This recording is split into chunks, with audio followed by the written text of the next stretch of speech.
Before we get started with our first panel, I did want to go over just a few housekeeping items. If you are virtual, please make sure you mute yourself unless it's the question and answer session or tomorrow in the breakout rooms. When we get to the question and answer session, you can, if you're virtual, use the raised hand function and we'll make sure you're recognized, or feel free to put your question in the chat box. If you are in person, you can use your real life hand and raise it, and we'll make sure that we get a mic over to you. So with that, we're going to go ahead and kick off with our first panel. This is the Program Perspectives panel. I'm Brandy Wisman. I realize I neglected to introduce myself earlier. I work for APHSA. I'm a project associate. I've spoken with many of you virtually, and some of you I've had the opportunity to meet in person, and I'm so excited to welcome you here. Excited for the robust discussion that's going to take place over the next couple of days. I do have the pleasure of moderating the first panel.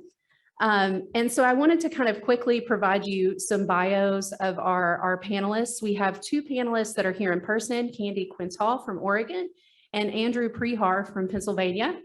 We have two people joining us virtually, Clarizza Singayao from Kentucky and Sarah Turner from California. And so Clarizza Singayao has served the Commonwealth of Kentucky for 21 years. She began her state career as a family support specialist with Medicaid and later moved on to the SNAP program. Clarizza served as a KTAP, which is Kentucky's TANF program, case manager from 2003 to 2009, and she was then promoted to KTAP TANF policy analyst in Frankfurt. In 2018, Clarizza joined the SNAP E&T team as a SNAP E&T program specialist. Candi Quintall is the lead analyst for the Self-Sufficiency employment and training programs in Oregon. She coordinates program implementation for SNAP E&T and the TANF jobs programs. She has worked with SNAP E&T for 8 years and in various positions at the Oregon Department of Human Services, who she's been with for 25 years. Andrew Prehar from Pennsylvania is the SNAP 50/50 program manager for the Department of Human Services, Bureau of Employment Programs. Andrew joined the Commonwealth of Pennsylvania in 2015, and he received his BA in political science from the University of Southern California. And if you haven't had the opportunity to interact with Andrew about politics, I encourage you to do so. It was astounding the amount of knowledge he had about Kentucky politics. So I was very impressed, Andrew. Sarah Turner from California works with the Family Engagement and Empowerment Division of the California Department of Social Services as the chief of CalFresh, which is the SNAP program in California. She has engaged in training to foster economic mobility and social equity for Californians. Prior to joining CDSS, Sarah led efforts to implement California Workforce Development Policy and manage California's statewide eligible training provider list at the Employment Development Department for the state of California. Those Ds, that's a lot of alliteration there. And so with that, we're going to go ahead and get started with our questions for our panelists. So the first question is going to go to Clarizza. What does long-term and short-term success look like in your SNAP E&T program, and what role do third-party providers play in getting to success? And I believe Clarizza is joining us virtually. There she is. Hello. Well, our long-term success in Kentucky, of course, is to have a strong E&T program that offers a variety of trainings and employment supports to our citizens in all areas of Kentucky. And our short-term success consists of several goals to reach the long term. An obvious one would be more participation, more referrals to our E&T providers. Historically, Kentucky was mandatory E&T for ABODs, but we became a voluntary program in 2018, so it's still a little new. We have been involved in 2 projects that showed us that our eligibility workers will still unsure about E&T. So we conducted trainings in 4 pilot counties to provide more detailed information to our eligibility workers, who are the first point of contact for our citizens, to make them more knowledgeable about the E&T program. So in the trainings, we highlighted our third-party partners and the services that they provided. We emphasized the importance of how our third-party partners are to our E&T participants' employment goals by sharing participant success stories. So the training resulted in knowledgeable eligibility workers who can help better inform potential participants about the benefit of E&T.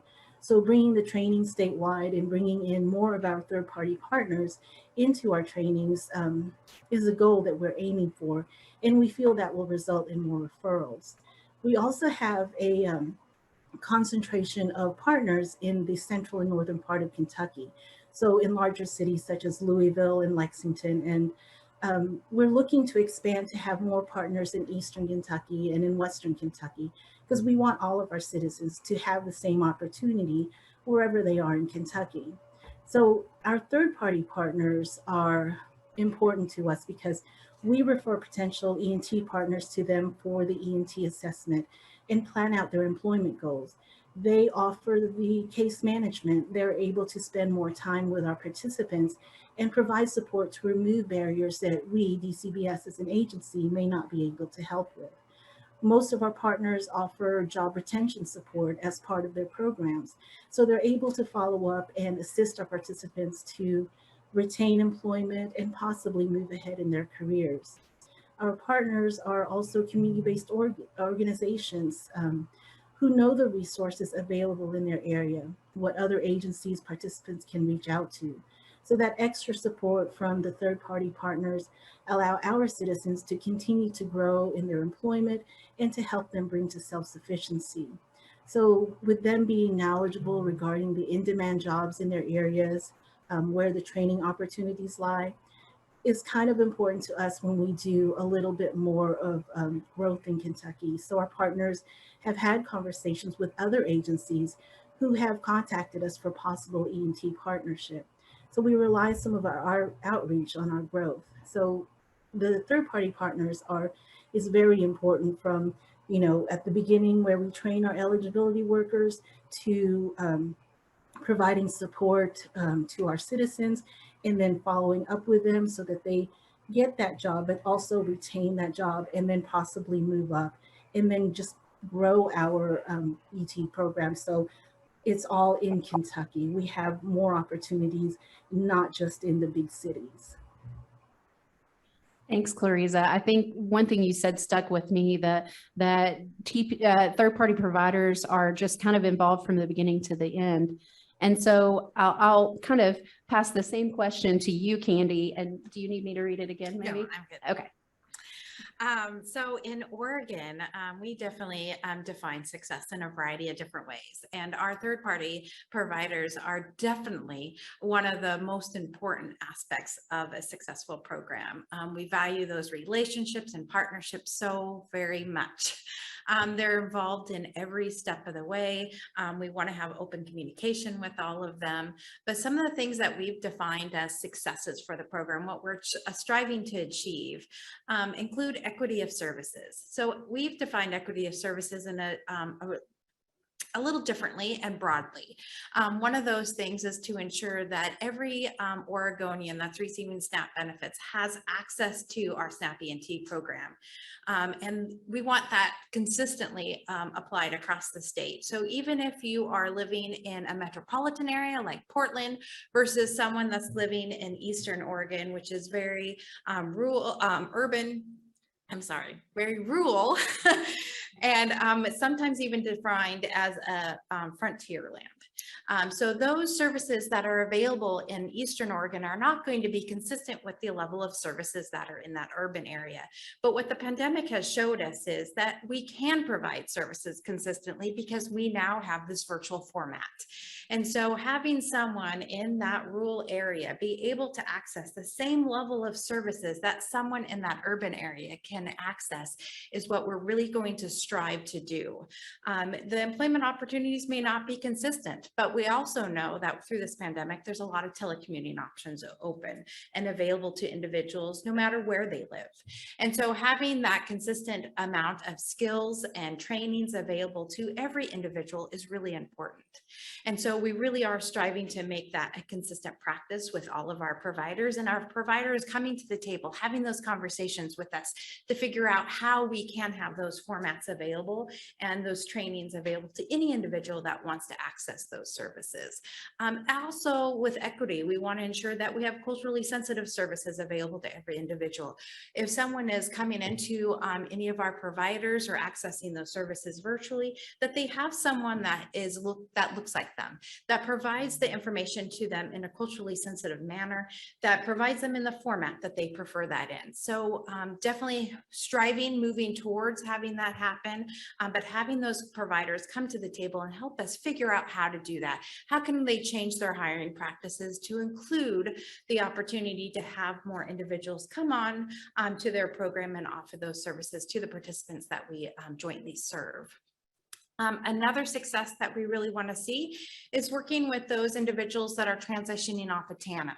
So have that person transition off of TANF because of time limits or because they've received or obtained employment, but they're underemployed. So they're making enough money to not qualify for TANF, but they're still not making enough to not qualify for SNAP. So they were participating in our TANF employment and training program, and we want them to be able to transition, keep that momentum going as they enter into the SNAP employment and training program. We want to continue to help them with that career path, being able to support themselves and their families and not have to rely on our benefits anymore. But how can we have that process be seamless to that individual? So it really doesn't matter to them who's paying for it in the background. All they know is they're continuing to access those same level of services. So having the providers come to the table, help us have that conversation, and also how can we ensure that the same providers are offering the TANF employment and training program as well as SNAP employment and training. So that person isn't even having to change providers. They're just continuing receiving the employment and training opportunities that they were receiving under one program, continuing in the next program as well. So those are some of the really big goals and successes that we see coming forward, and the providers at the table having those conversations with us is really what's going to make that happen. Thank you so much, Candi. And I'm so glad you closed with having people at the table, which is exactly what we're trying to do here. So thank you so much. Sarah, do you care to weigh in on the kind of California perspective here? Yeah, absolutely. So I would say our short-term goal for the program in California is kind of, I would say like a broad term flexibility. So we truly feel this is part of an equitable economic recovery. Our participants really do come from all walks of life. And this includes various barriers to skills gains, but also assets. They come with a lot of different experiences that are useful to various types of employers. And so we see third-party providers as sort of the best poised to evaluate and establish the assets and the barriers and how those feed into an individual's unique career path. And so, we encourage third-party partnerships not only at our county level, but at the state level too. And we're working to expand our state partnerships with service providers, in the coming years. But flexibility also includes the quality and variety of components that are offered to our participants. And so in California, many counties offer supervised job search with, potentially another component, but that is sort of the baseline is the supervised job search. So in my mind, flexibility includes a whole menu of services so that a person can fit into any one or multiple services, and that feeds into that career pathway that we're talking about. So it's so crucial that people are connected to the workforce right now. So in the short term, yes, we're focused on flexibility. Long term for us is the modernization of our program through technology. And this goes both for program administrators as well as our participants. And in that sort of in between is the third party provider. So we want to be able to have a sort of fluent case management system where administrators and third-party partners can share data and then share it back to CDSS, who in part will then be able to share with FNS to tell a full robust story of what CalFresh E&T does for people in California. But aside from infrastructure, also is the importance of technology and digital literacy for our participants. So we are in a digital age. I don't think anyone would dispute that. So long-term is definitely, acquiring and becoming fluent with technology for our administrators and the overall oversight of the program, but also for our participants who may not, feel comfortable even asking or accessing a mobile phone or certainly a laptop, et cetera. So those are our goals and where third-party providers fit in. Thanks so much, Sarah. One thing you highlighted about it being so crucial to be connected to the workforce right now. I think we've heard that quite a bit throughout the conference, but I don't think it can be expressed enough. So thank you. Thank you for sharing that. Andrew? Well, thanks. So for us in Pennsylvania, I think that short-term success for us looks like emerging from this pandemic strong with a group of between 30 and 35 third-party partners. Currently, we have about 27, 28 in Pennsylvania. So we're really looking at increasing that number of third-party partners. And kind of to echo some of my co-panelists, we would like to make sure that we're offering at least one vocational education career pathway or paid work experience to Pennsylvanians throughout our Commonwealth. We have a lot of rural areas of our Commonwealth that we haven't quite reached yet with our third-party partnership programs. And we're really excited and looking forward to trying to move into those areas. And also we want to expand the menu, and for those areas where the most Pennsylvanians receiving SNAP live in our large metro areas, we want to make sure that they have multiple career pathways available to them and a choice between multiple different third-party partners to participate with. In the long term, we want to build out and we want to continue developing our robust network of third-party partnerships to offer, everyone in the Commonwealth a choice between multiple different career pathways, even if they do live in a rural area. And, we know that's going to be a challenge. We know it can be hard going into some of the more rural areas and trying to find organizations that have the non-federal funding and the capacity to do this kind of work. So we're looking at all potential avenues to kind of build that out and make sure that every Pennsylvanian has an opportunity to participate in our 50-50 program in Pennsylvania. And then, I think the second part of the question, it's been a while since you asked it, Brandy, but I think the second part was how do third-party partners play a role in that success? So, third-party partners play the most vital role in that success. Without third-party partners, we definitely lack the capacity as a state agency to provide or to fund these services. We about a decade ago, under a prior administration in Pennsylvania, there was an attempt at implementing a mandatory SNAP E&T program, which thank goodness we no longer have. We've been a voluntary state for several years now. The solution there was just to refer everyone over to the Career One-Stop without really any attempt to further build up services. And, we've heard anecdotes of, folks in our eligibility offices getting calls from crying workers at the what we call the PA Career Link, our one-stops, like pleading with them, please stop sending people over. We don't have enough stuff for them to do. And so that's why, in Pennsylvania, we really are committed to, number one, having a voluntary E&T program that makes sense and that is actually providing valuable, robust services, but then also, working with those really passionate third-party partners who do what they do so well and provide those services and provide that opportunity to our E&T participants. Thanks, Andrew. That actually, you led beautifully into my next question. So I'm going to kick off with you if that's okay.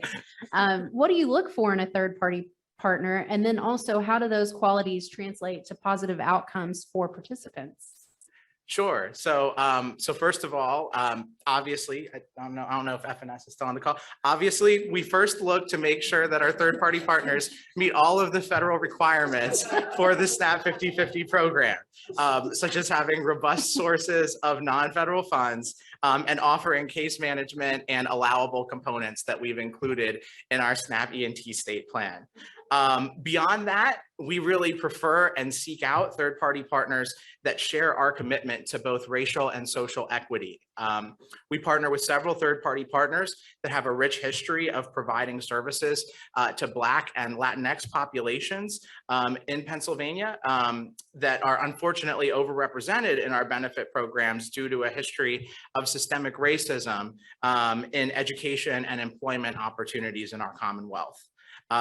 Additionally, several of our partners have a strong focus on serving returning citizens, which is another population we feel really passionately about serving, helping those individuals to find a career and rebuild their lives. In fact, one of our largest 50-50 partners in Pennsylvania, their program model was found by MDRC to create a net benefit to taxpayers by reducing not only the expenditures that the federal expenditures on SNAP benefits, but also decreasing recidivism and increasing, state tax and child support payments. So it's really, the evidence behind this is clear. It's not just that committing to equity is the right thing to do. It's also the smart thing to do for our Commonwealth. And then finally, another thing that our team looks at in a third-party partner is we want to see a robust relationship with local employers in the community. Beyond just having a track record of successfully placing their participants and their graduates in employment, we also screen to determine if the employers offer direct input to the third-party partner in their program curricula, or alternatively, if that credential offered by the third-party partner is regionally or industry recognized. In addition, we prefer partners whose employer partners also have skin in the game and incorporate those employers into their funding streams. For example, some of our partners receive direct funding from major local employers, while some other third-party partners receive placement bonuses or finder's fees from local employers when they successfully place an employee with that employer, and it works out.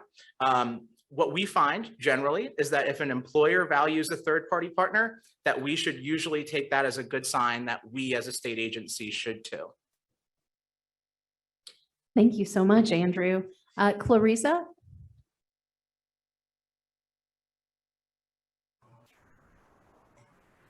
Well, in Kentucky, our third-party partners, we look for those who have already an established program that may already be helping SNAP recipients.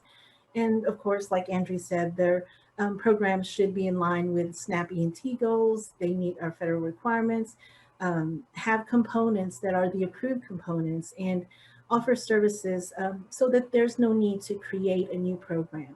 So they don't have to rebuild the wheel, as you can say. In Kentucky, we have 5 E&T providers that we give the direct referrals to, and then we also have 9 50-50 partners.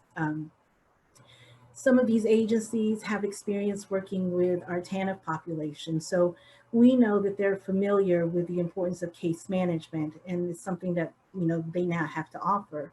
And offering that additional support. We did a human-centered design project a while back, and we found that our citizens have trouble trusting the state agencies. So to have someone who is their backup, who's their support, who can assist them, was important to them. And we feel that that's important because, if they feel safe in, engaging with the state, with E&T, because of our third-party partners, then that's great. That's perfect because they will continue to participate and they will trust in the program. So having these partners that can offer the case management and support to participants can help break down those barriers. And like I said, that lead to consistent participation. We also look for programs that offer training in skills that are in demand. Some of our partners have skills training in construction, in IT programs, and in the health administrative fields. So we want our citizens to have training, to have the knowledge that increases their employability. So the programs that we look at should also have the capacity for all types of E&T participants, such as the ABOS, so that they can meet their work requirements, continue to receive their SNAP benefits. The third-party partners should also have partnerships with the employers in their community so they're aware of the jobs available, so they can possibly direct our participants to employment that can lead to a career, to sustainable and viable employment. And then there's place for them to, for a place for them to advance in their career. So having third-party partners that know the employment landscape of the area, like I said, can help with them, our participants, be directed to the right jobs. Programs that offer skills training so it can direct them to a career, something that they want to continue, not just have a job for the next 5 years, but actually have a career that they can advance in. So and lead to self-sufficiency. Thank you so much. I've noticed we have a question in the chat. Just a reminder, we'll make sure to get to questions at the end. So thank you for submitting those. Let's see, Candi, what about you? What do you look for in a third-party partner, and how do those qualities translate to positive participant outcomes? Sure. So I definitely want to duplicate what other panel members have already said, and especially if FNS is listening. The program requirements are definitely number one. We have a very comprehensive proposal process that each of our providers, existing and new organizations, have to complete every year. Through that proposal process, we can see a variety of all things that they're going to operate in their program for that next fiscal year. So we're going to be checking for program requirements are being met, if they have accounting practices in place, if they are providing the enhanced services above and beyond what they're providing to the general population that they're serving in their organization. And then also what those program components are going to be. What's the program flow for the participants? Do we see that they are open to serving all of our SNAP participants in the manner that we believe is best for that individual? Really, we want the programs to design to meet the individual where they're at. So if they are only able to engage in services 1 hour per month, that's completely fine. If they need to come and go from the program, that's going to be fine too. But really, the program needs to be designed to best meet that individual's needs, because they're the experts in their life. So we really want to have that human-centered design, and also keep in mind the trauma-informed care as well. We don't want to continue having providers asking the same questions to that individual and having them repeat their stories. So having the ability to work locally with our providers, having that collaboration, build upon each other's services is really important to us. Having that regular connection with our service delivery area offices where they're determining eligibility with other providers in SNAP E&T, as well as the WIOA workforce boards as well. All of that is really important to us, and we need to see that as they outline that in their proposals. And so having that collaboration. So when we require our providers to provide services that are enhanced or expanded in some way, we also want to see organizations that are offering services outside of SNAP E&T. So when our individuals are accessing those services from that organization, they can access the SNAP E&T services, but then they also have access to all the other array of services that individual is going to need to be successful when they're going out and looking for employment, when they need additional training or skill sets available, when they have additional barriers that are coming up. Having the organizations that provide that wraparound service is so important, and being able to work collaboratively between different organizations to ensure all of those gaps are met are really important too. And then the other thing that we really look for, again, is that culturally sensitive design services. We really need them to be able to demonstrate to us how they're going to meet those individuals' needs, because it is individualized. Each individual is going to identify what is best for them and their families, and then we need the providers to be able to identify how that is and how that's going to work, because we have seen a lot of success when someone's does have a program designed specifically for them. There's going to be greater outcomes. They have a say in what services they're they're accessing, how often they're accessing those services, and what format they're going to access those services. Someone is more inclined to engage on a regular basis, and then you're going to see those outcomes as they go through that transition of accessing those additional skill sets, that training, and then entering the workforce. And then having that WIOA connection and working with the sectors in the local areas, there's going to be training specifically designed for that employment opportunities. So then people are going to be more competitive when they're out there looking for jobs in the supervised job search arena. Thank you so much, Candi. Sarah, I'm going to come to you for the next question. What do you see as the biggest challenges in creating and sustaining partnerships between third-party providers and state or county agencies? And how have you or can you mitigate those challenges? Sure. Can you all hear me? Yes. Okay, great. So yeah, in California, I would say for us, the biggest challenges in creating and sustaining partnerships with county agencies and third-party providers, it really comes down to the extensive programmatic rules that both parties must comply with, and communicating those rules, and definitely with providers that may not be thrilled about the program rules, and they may not fully understand the reimbursement side of the program. In California, we are state administered, county administered and state supervised. So, definitely it can vary between counties on how processes are how processes in partnership can vary from one locality to the next, can be confusing for providers that may offer services in multiple counties. That has been kind of a clear barrier to regional providers and partnerships amongst counties, because the rules can be different, just over the county line. So in our program, we have tried and are continuing to develop state level partnerships with third-party partner organizations. So we are at the state contracting directly with several state partners that offer services in multiple counties.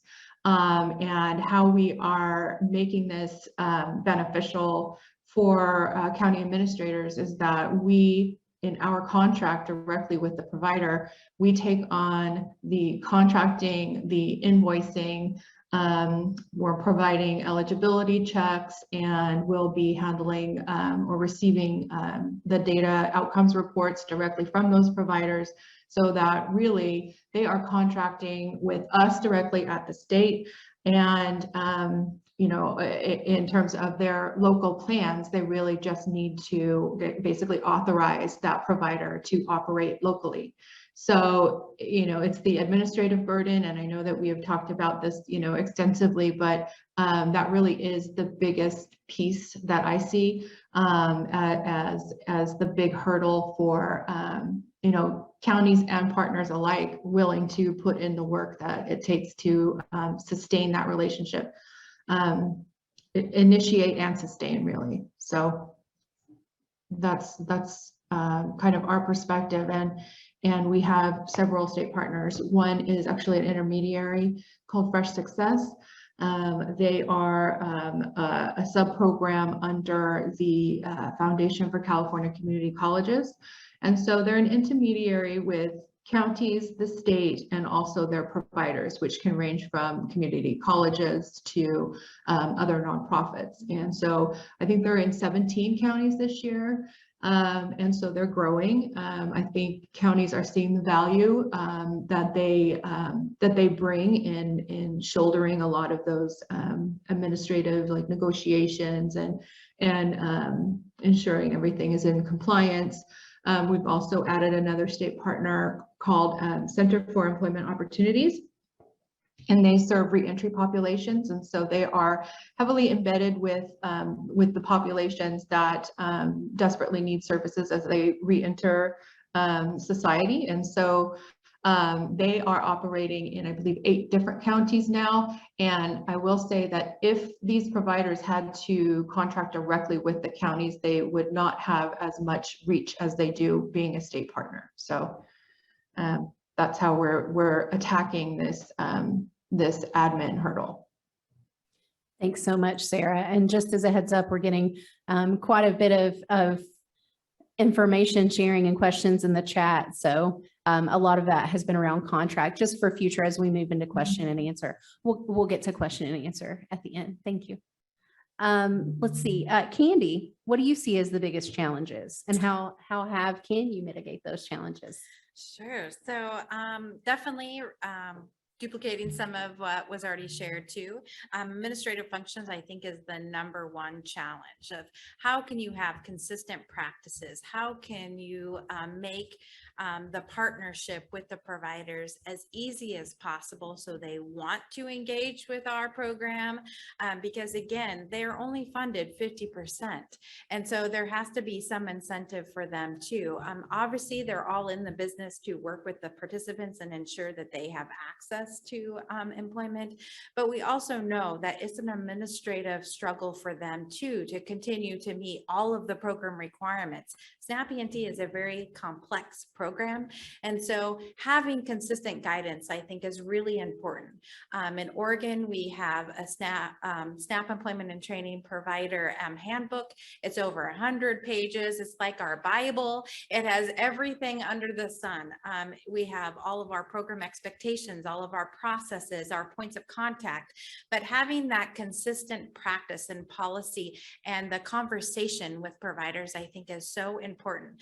We have monthly technical assistance calls that provides us the opportunity to share information so everyone can hear the same message at the same time.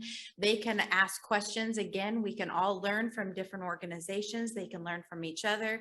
We do try and get new providers connected with existing providers, so there can be a mentorship program so they can learn from each other too, because there's a lot of things that them being on the ground, they know how to operate that we at the state level do not get as involved with. So having those close connections with the providers between them is really beneficial. And also having an online tool that gives them access to our data.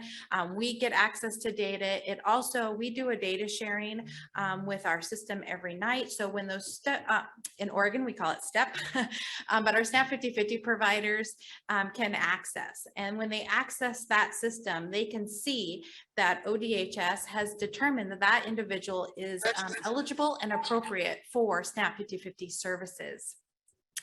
It also shows which services have been offered to that individual already. So there's not duplicative services taking place.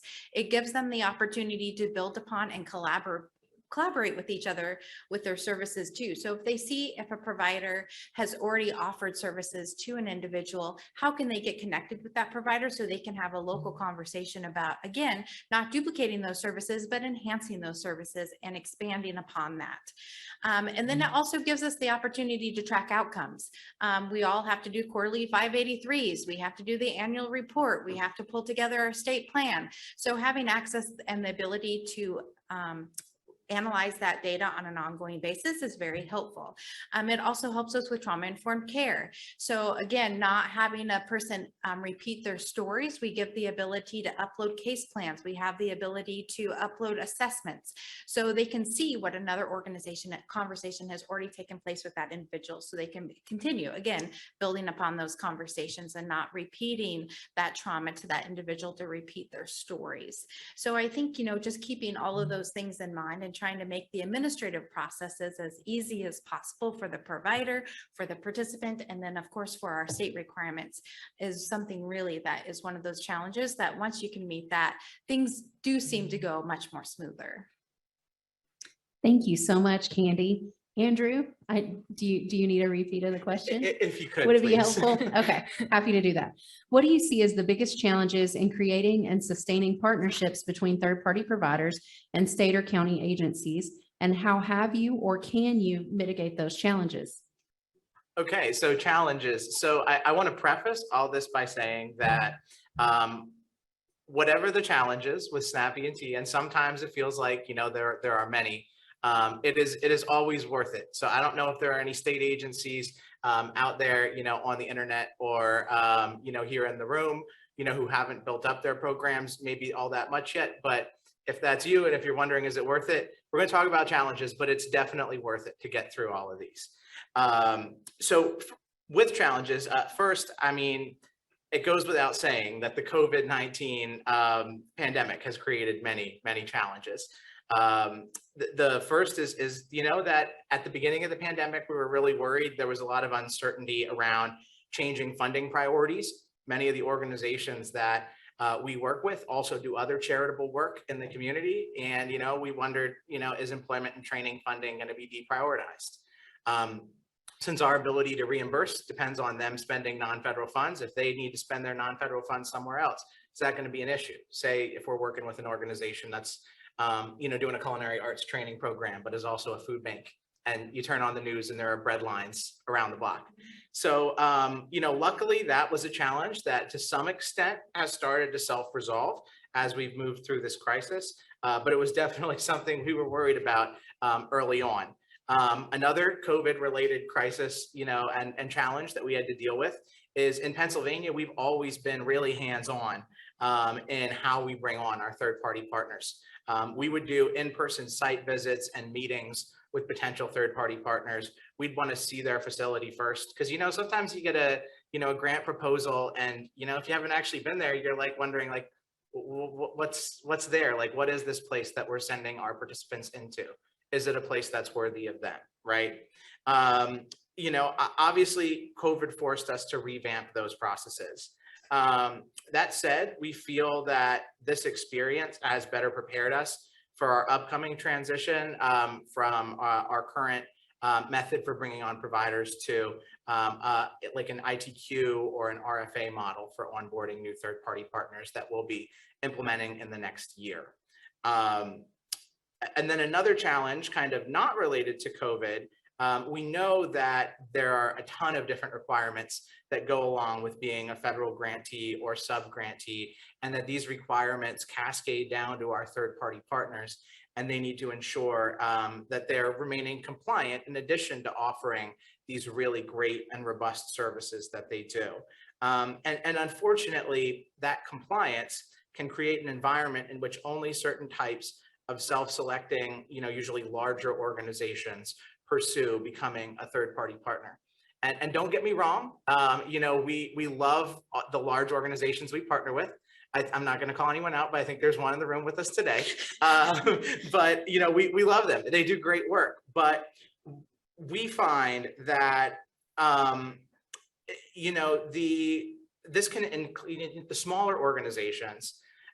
Still offer really valuable services. And these smaller organizations, sometimes those organizations that are of, by, and for our poorest and hardest hit communities in Pennsylvania, which are disproportionately communities of color.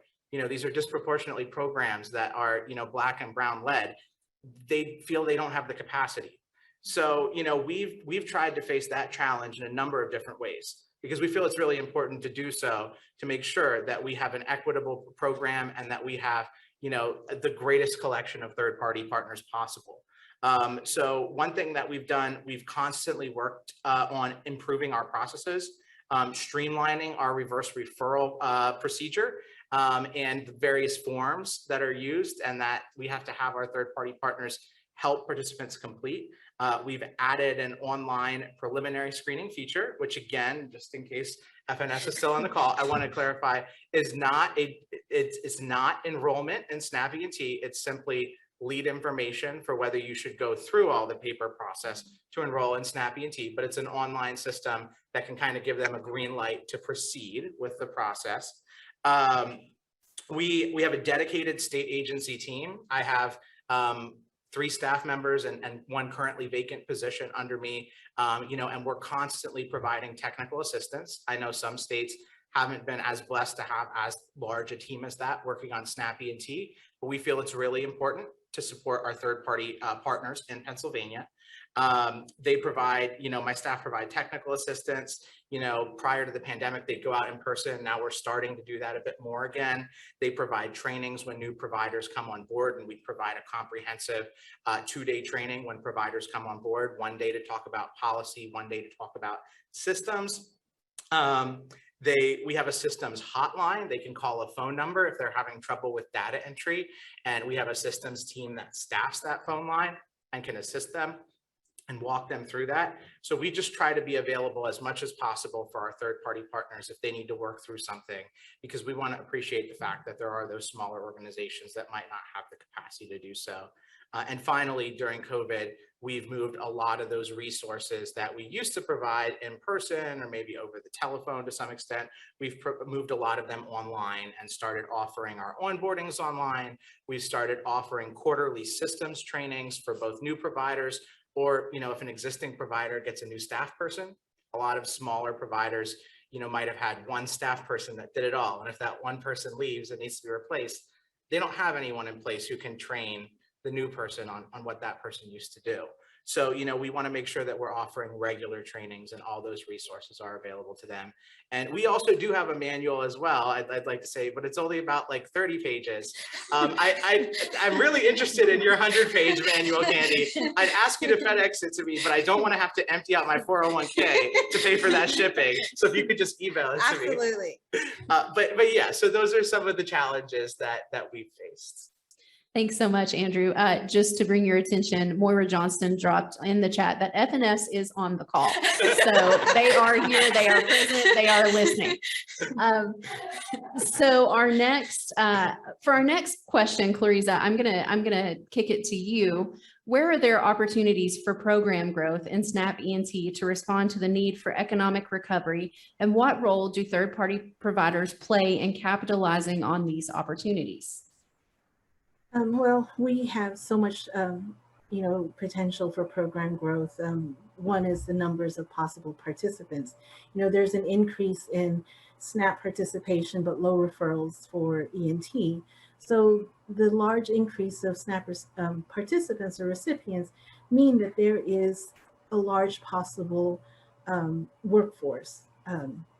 So upfront, where we can have the third-party partners help with growing the opportunity is to do those trainings with our eligibility workers and have them come in and showcase their services, as well as showcasing their success, their E&T success stories, so that our eligibility workers will have the buy-in to promote E&T as a valuable program and not just for meeting a requirement.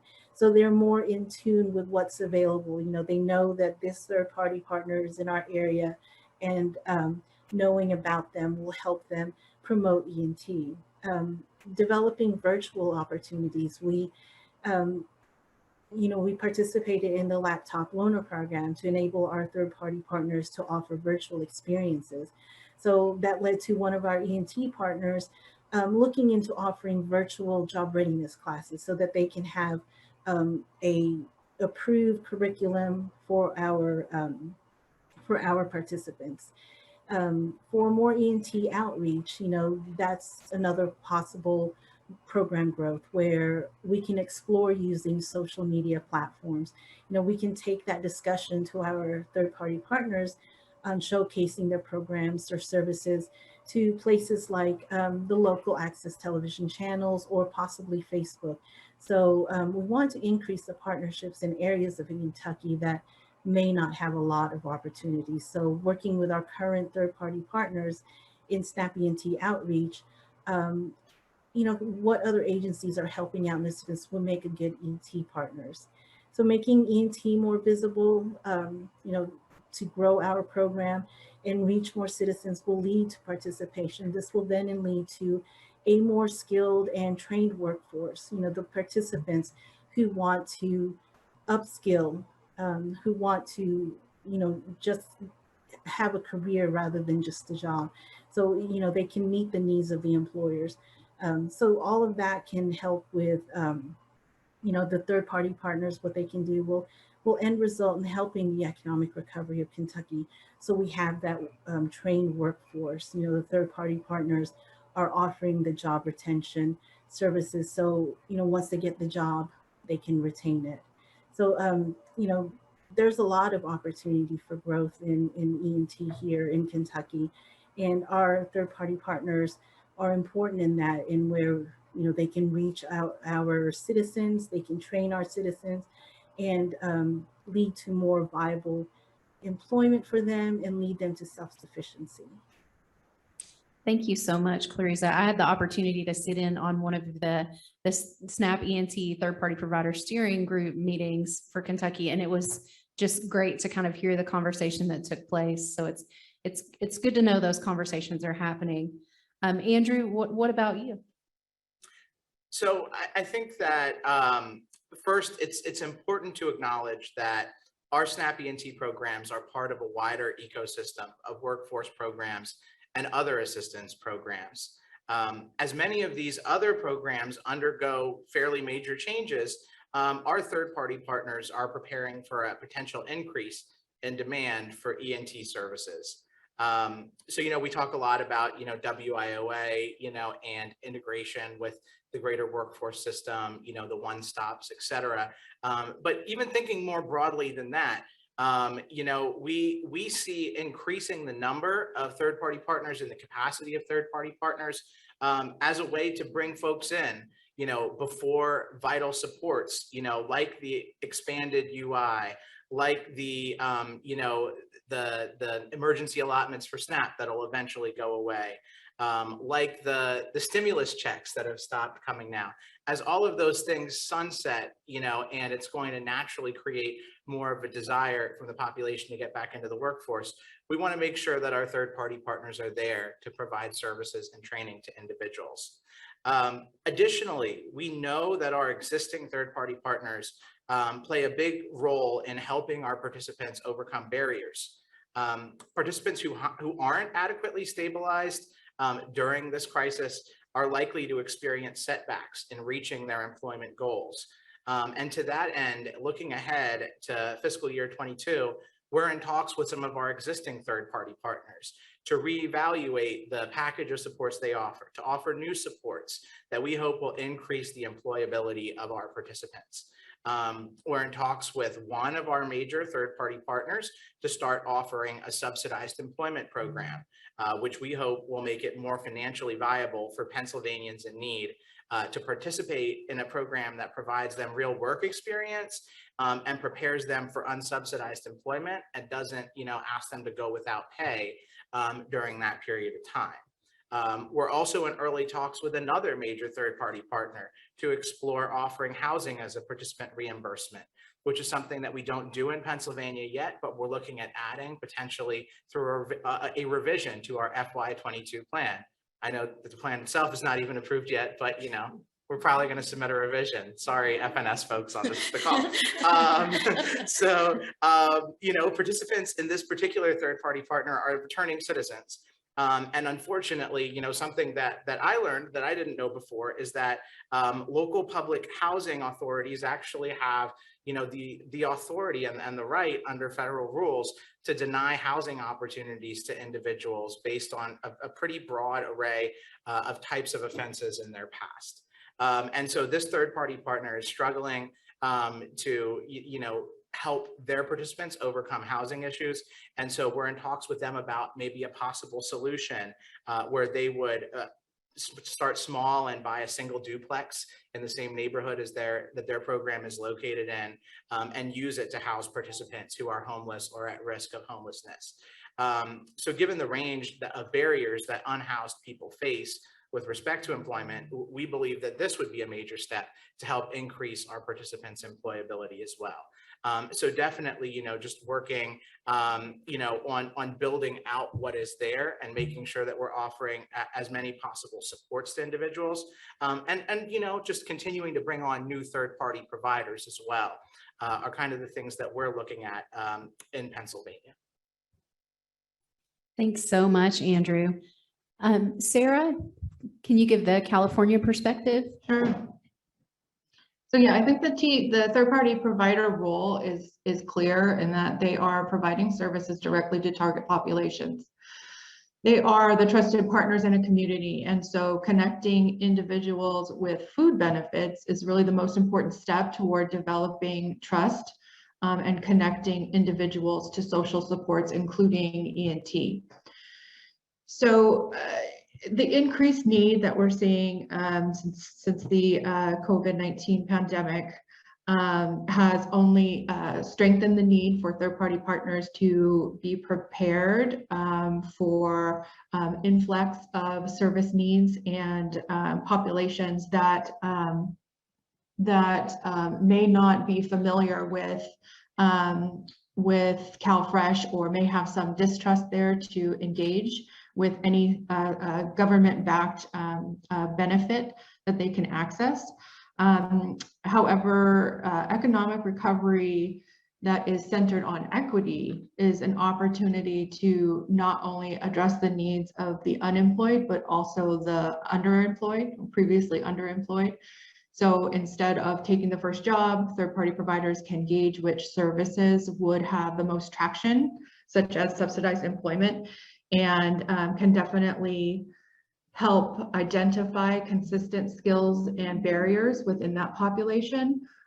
So we see the role that third-party providers play in the CalFresh Employment and Training program is simultaneously an opportunity for them to capitalize on the increased need that they're seeing and the influx of participants that are going to be walking through their doors for the next few years. So definitely being able to capitalize on the 50% reimbursement is a way for them to invest further into expanded components.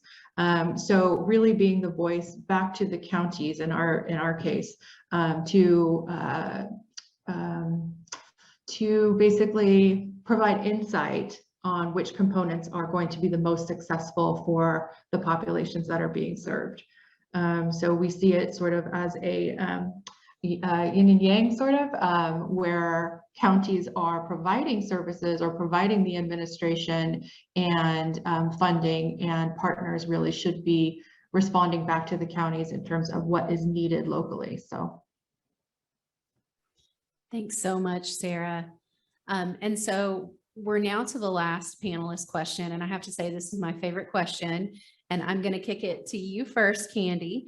What is one piece of advice that you'd love to give on sustaining partnerships that are responsive to community needs and help SNAP recipients move into stable employment with opportunity for advancement? Okay, so one piece of advice, if I have to just pick one, I'm going to have some bullets though. It's communication. I think the ability to have open communication, not just directly with the providers, but the providers to be able to feel like we are a safe place for them to have conversations with us. As things come up, as issues or concerns that they are having, we want them to feel we are a safe place to have that communication. We will brainstorm with you.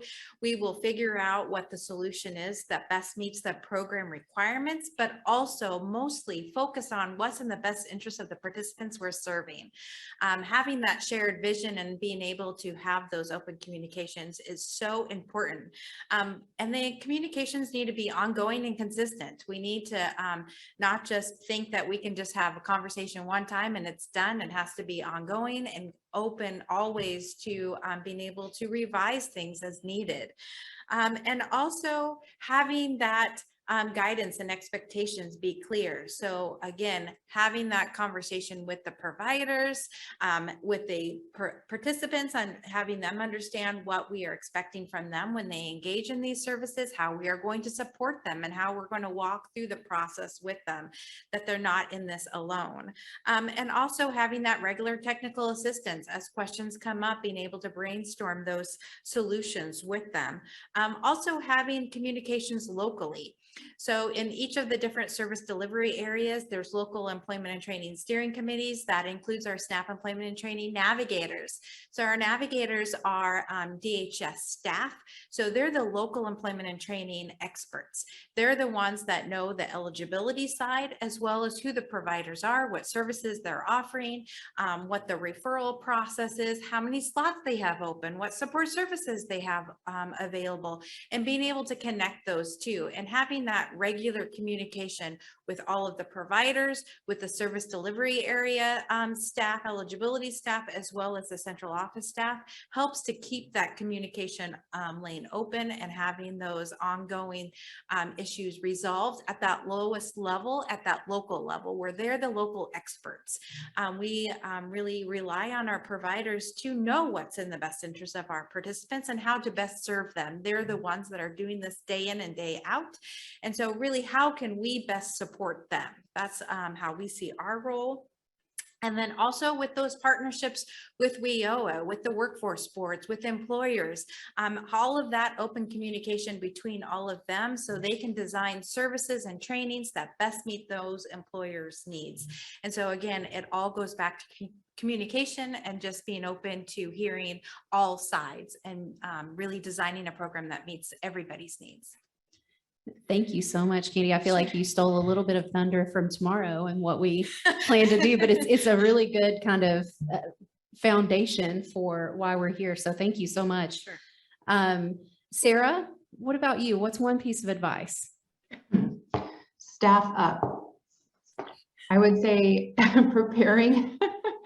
preparing for all the opportunities where administrators can improve and bring in quality components to their program is something that in California we realize and are planning to grow even further. When I first started a few years back, there was one analyst working half-time on the program. And since then, we have grown to an entire employment and training section under the CalFresh branch. And in my mind, I'm plugging for even more staff and more opportunities to really give and dig in and give quality technical assistance in the various capacities that are needed in California. There are so many different roles and perspectives, I guess, from around how the program should operate. And I think truly having enough staff that can focus on and bring quality to their role as an administrator at state level. Looking at outreach efforts, compliance, program growth. You know, we see so many instances where, gosh, if we had more staff, if we had more capacity, that we could really do this and it would be awesome. So in my opinion, that's definitely like what you need to do is definitely staff up, plan for growth, have a strategic plan around how you're going to build the program, how you're going to kind of create a infrastructure or a staff plan that is going to be responsive to what needs you're facing. As we know, you can't tell the future, and so you know, being able and being prepared for those challenges is key. Thanks so much, Sarah. I do have to point out, you said my favorite word, which is plan. I'm a big planner, so thank you for highlighting that. Clarizza? Well, I would just like to kind of repeat what Candi said. You know, state agencies and third-party partners should always keep communication open. So we're aware of any issues that's going on, or perhaps any barriers that they have to providing the services to our citizens. And we should also, you know, as a state agency, be transparent. So if there's any changes or any program changes, any policy changes, we get to them as quickly as possible.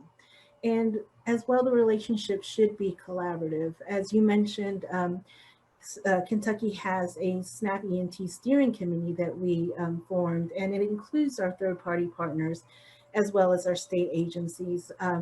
as the SNAP E&T agency, but we've also included workforce development cabinet. We've also included the education cabinet so that we're all aware of what's going on. We give each other news of any policy changes, so everyone is well aware of I guess the employment landscape, what trainings are available.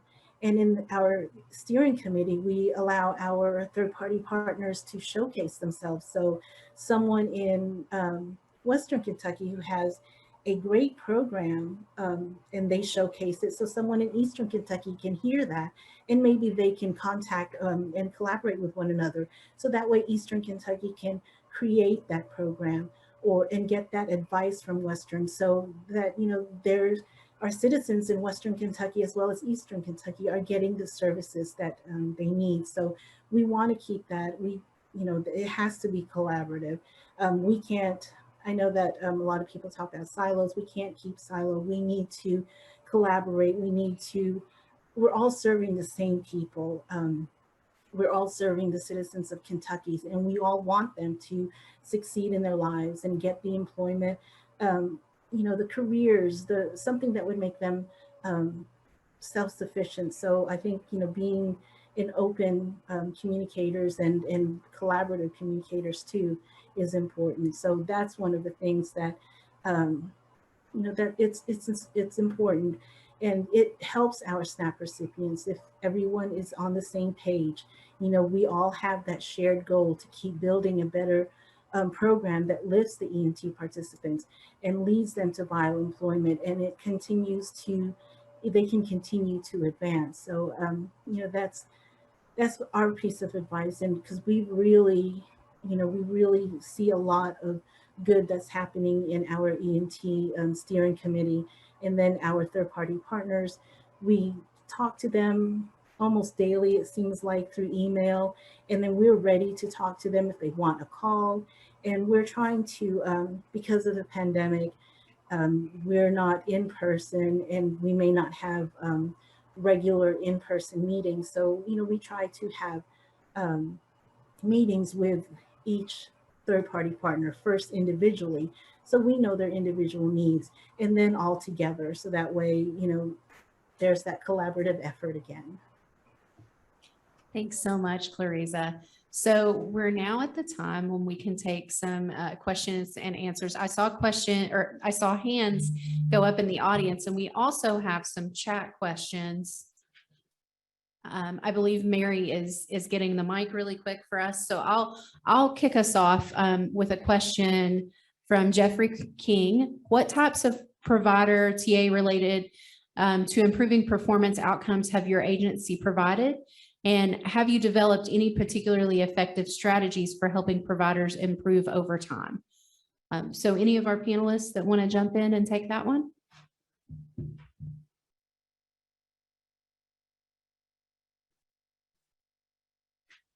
So any provider TA that's been implemented to improve performance outcomes? Yeah, so I can speak to that a little bit. So in Pennsylvania, we offer, a variety of different forms of technical assistance. One thing that we do is we schedule calls with each of our providers one-on-one.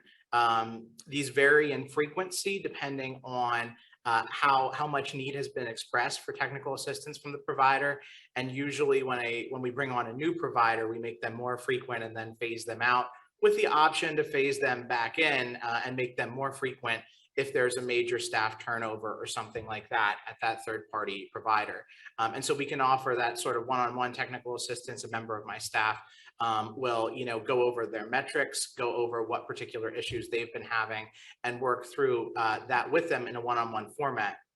We also have regional calls where we get all of the third-party partners in an area together quarterly to exchange best practices and work through any issues that may be more widespread across third-party partners, so that we can provide them technical assistance all at once. Thanks, Andrew. And I think that we do very similar things to that. We do the technical assistance one-on-one. We do the monthly technical assistance meetings that we're addressing performance and outcomes. But we also do annual reviews. So we are going out and meeting with the providers, going over a slew of questions and really diving deep into what exactly they're doing, what their operations are, where their budget spending is, what their outcomes are, what they're being able to achieve. And so with those visits that we do, it really is a collaborative approach about how can we best meet the program's needs, your organization needs, and most definitely the participants' needs. Thank you so much, Candi. I believe we have a question from the audience. So just following up on that, you both have talked about metrics and outcomes. So I would like to know a little bit what are your metrics and outcomes and how you use them to inform performance going forward. Sure. So for all of our 50 partners that we partner with, we at minimum include metrics in their grant agreements around the number of placements they achieve, the number of completions of the program, which include attainment of whatever credential or credentials that the program is designed to help them attain, as well as retentions at the end of that 90-day allowable SNAP retention period.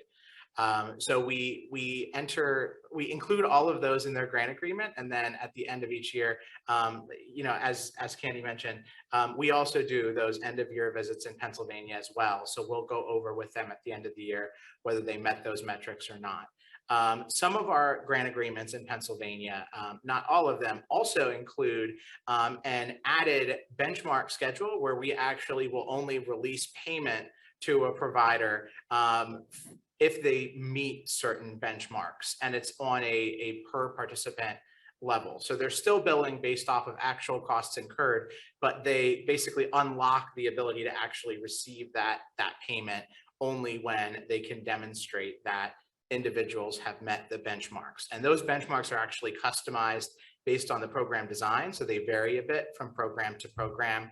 But that might look like, if a program, it has 3 levels that an individual can go through, it might look like we'll only release up to 20% of the per participant cost if they can demonstrate that participant A has met, that first level credential and prove that to us.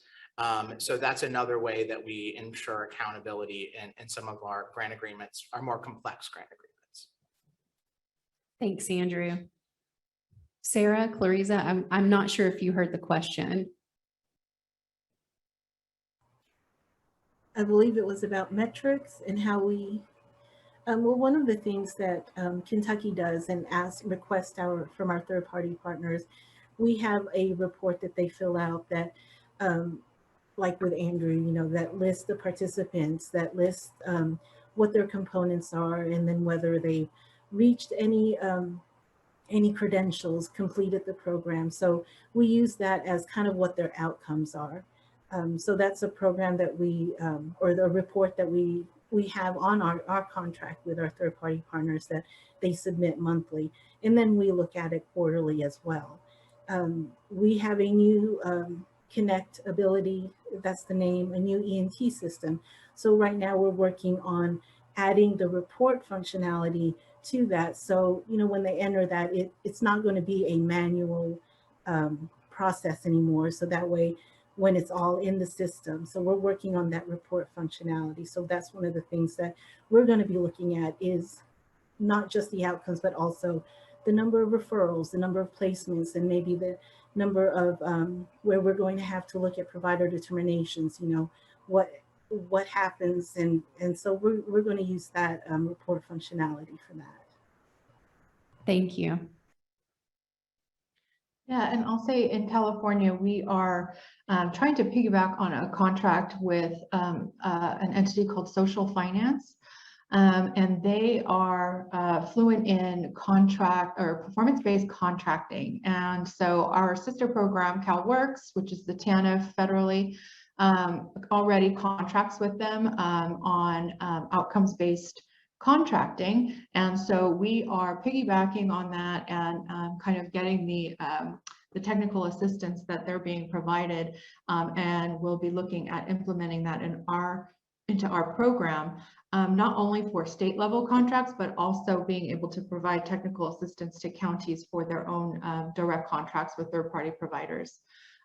So getting that technical assistance from an expert, I guess, in social finance is something that we think is going to add some validity and some hopefully improvement in terms of the outcomes that we're seeing. As I mentioned earlier, each county kind of offers their own components, or they have their own selection of components that they choose to offer. And for the, I don't want to say for the most part, but supervised job search is very heavy in California. So ensuring that we can get technical assistance out locally to counties who can better expect outcomes from their providers is going to be key for us to improve our numbers statewide. Thank you, Sarah.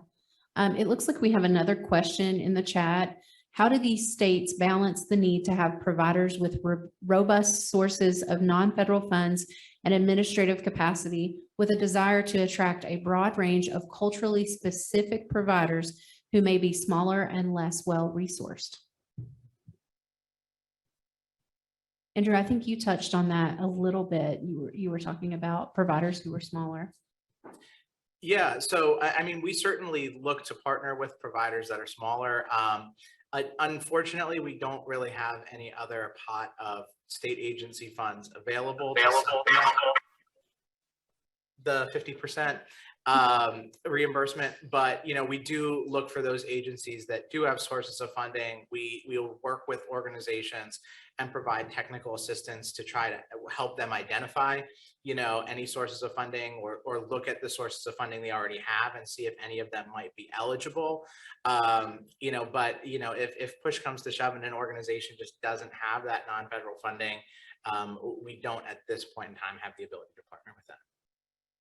Thank you. And we have identified some state funding along the way in different years. And we developed what we call, because our SNAP 50/50 program is called STEP, we then developed the STEP Up program that provided that additional funding. And that provided them the opportunity to start off with 100% funding and then reinvest those funds going forward. So continuing to work with those organizations that have the ability to get started, then they can understand more about what the program requirements are, identify other funding sources, and also having that mentorship program with other existing providers so they can also have that conversation about how to identify non-federal funds. And then also we encourage them to start really, really small because we know it takes time to develop a program. So start small and figure out how you can grow your program over time and then invest additional funds in that program. Thanks, Candi. I've been getting the hand flashes that we have about 5 minutes left. So I think we probably have time for 2 more questions. And I believe we have an audience question. Yes, this question is mostly for Andrew. So Andrew, you in Pennsylvania have a voluntary program, correct?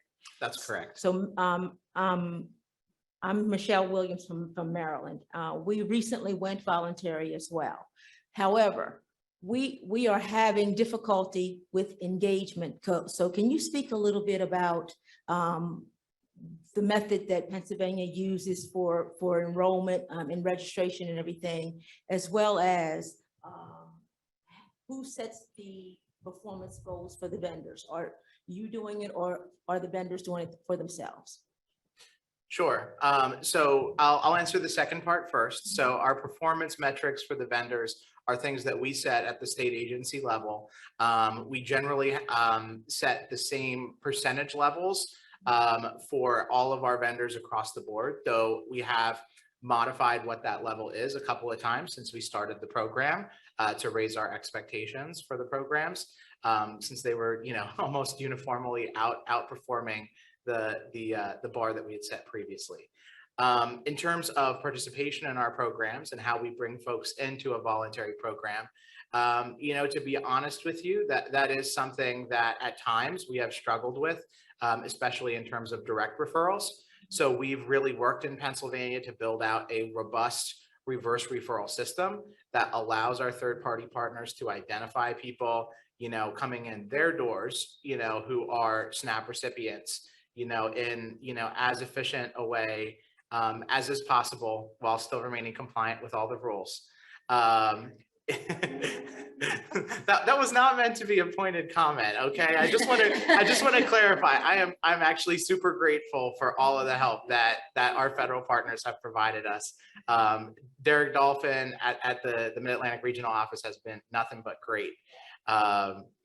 Just a great guy and a great team they have there at Marrow that's helped us. But yeah, so we lean on reverse referrals a lot, and we are currently involved in the technical assistance project with Seattle Jobs Initiative to build out some new tools that we're hoping will help to spur some of those direct referrals. So hopefully we'll have more information on that soon, but that's still pre-implementation.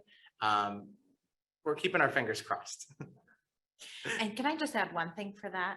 So for Oregon, we have SNAP E&T navigators, and those are funded with our 100% funding that we get from FNS. And so those are established out in the field, they're DHS staff, and they are the ones that are having that direct contact with participants. They're the local experts. They have that time where our eligibility staff are just focused on determining eligibility, meeting that food need. The navigators can dive deeper. They can have that assessment. They can identify which service providers there are, which services they're offering, and what support services they have available. And so we really see that when they have that more in-depth conversation, that we can get more engagement, because during eligibility intake, there really isn't time to have that conversation about employment and training services. They're focused on just getting that food need met. But having the navigators follow up with those individuals can make those connections after the fact really has increased engagement. Great. Thank you so much, Candi. And I do believe, I don't want to call anybody out, but I do believe I heard Farah whispering loudly from the audience. Farah, did you have a comment? Just to piggyback off of what Andrew was talking about, we recently changed not just the 50-50 part of our SNAP program, but we actually went statewide where we had only 24, I believe, SNAP programs through our CAP offices, and we went to statewide, where we collaborated with all of our workforce boards to get a SNAP program, much like the TANF program, where you're referred over and do a lot of the programmatic stuff that the TANF participants participate in. We did that statewide. So with that, as what I was kind of yelling to him about was another facet of this is to get individuals to the EARN program, where they can do that assessment, they can sit down, they can have that conversation, and then potentially send them off to a 50-50 in their area.